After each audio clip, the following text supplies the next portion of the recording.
And after you've got the enemy to submit, you're magnanimous, which is wonderful. But of course, too many Jews, Christians, and Muslims have forgotten that that was really the basic message. Mm-hmm. So wars just keep going on. But here in America, because we're a democracy, we can stop these wars and prevent ourselves from ever going to war again if we make up our minds. Because they've done studies, no democracy has ever attacked another democracy. The way to spread democracy is through our example and through our efforts to support nascent democracies like in Iran. We need to support the people that are dying in the streets for democracy. We won't even get out on the streets to protest. I think that's really a measure of how far we've fallen from the nation we used to be. But there's an inbred, I don't know if it's cynicism, it's not exactly paranoia, but it's a belief. It's an assumption. Well, maybe that's, yeah. For instance, when 9/11 happened, I heard incredible amounts of talk about, well, you know, we could blow the North Bend Bridge. And I was like, you know, and if they came and attacked us here, and they were naming places right here in Coos Bay, all over the place. Can we buy ammunition now? I understand we ran out for a while there. That's right. The survivalism movement. It was a survivalism, and I will protect my garden. And I was like, you know, I can really, maybe that's possible, but I can't really buy that. Too many people want the North Bend Bridge. And should we blow it up first? I mean, it was very alarming to me. If we stay a democracy, that won't happen. That's right. I mean, but if we give in to our fear, that could happen. It's fear. It was huge amounts of fear and survivalism. I was hearing about people had this and that and the other dug up and put in their ground, and they are all ready for it all. And they're ready to fight for a survival without civilization. A return to the state of nature. I think that's sick. But the country is sick. Our psyche is sick.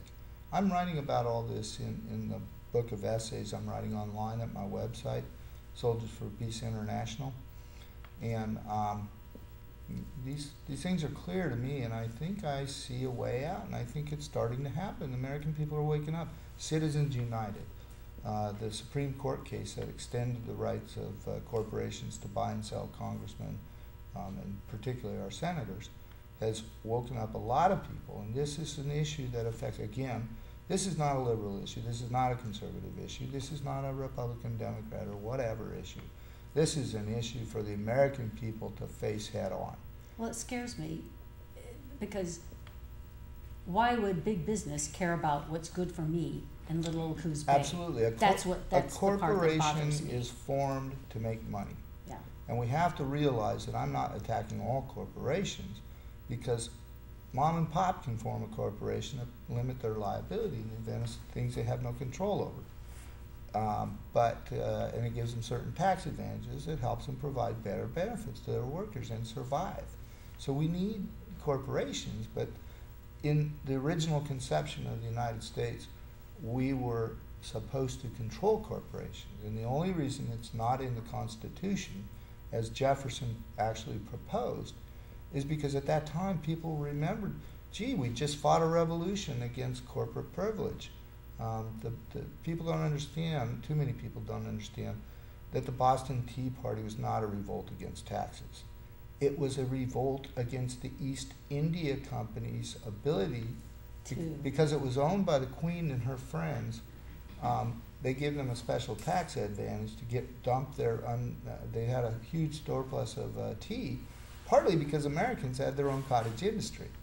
And so what they were really protesting was this special advantage they had that would have wiped out the tea industry, the individual tea sellers, and also the people that were bringing in tea through the West Indies, who were labeled pirates according to British law.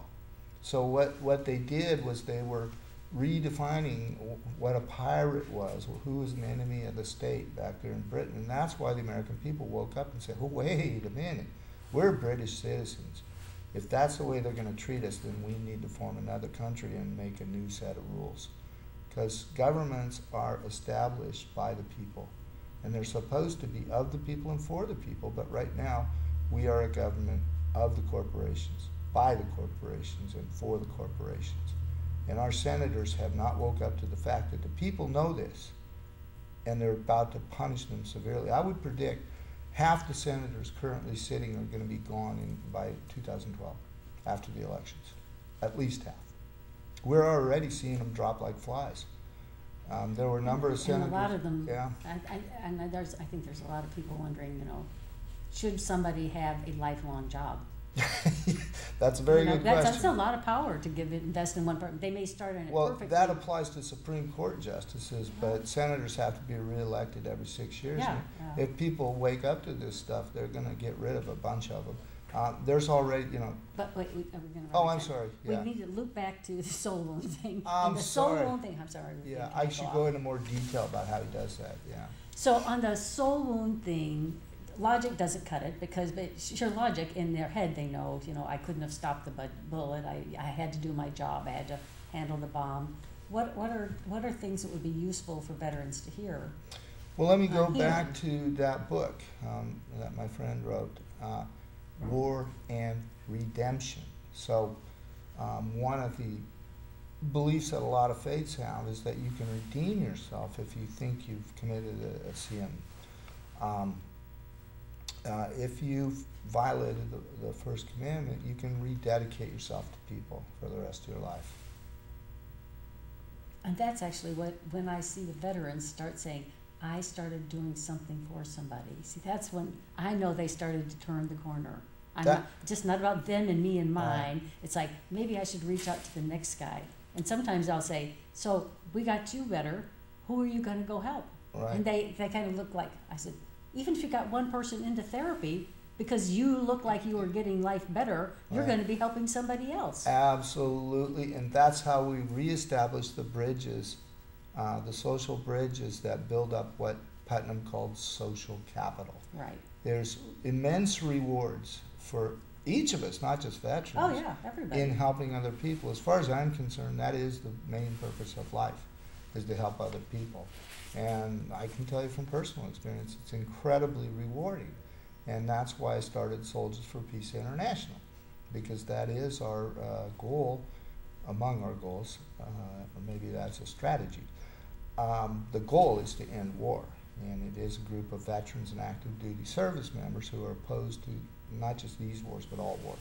So for us as therapists, I'm the lowly version, the counselor version. You're the exalted medical MD version. But we all came into this because we wanted to do something to help someone. And I think we're probably out of time here, and I would like to close on that idea. And so for those of you who've been listening, we've actually covered a wide variety of topics.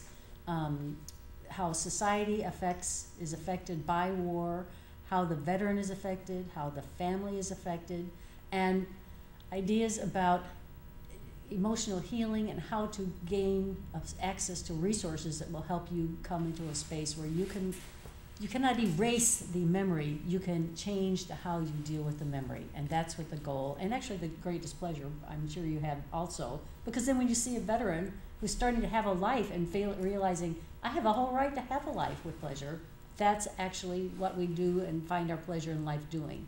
So thank you for being with us today on Take Control.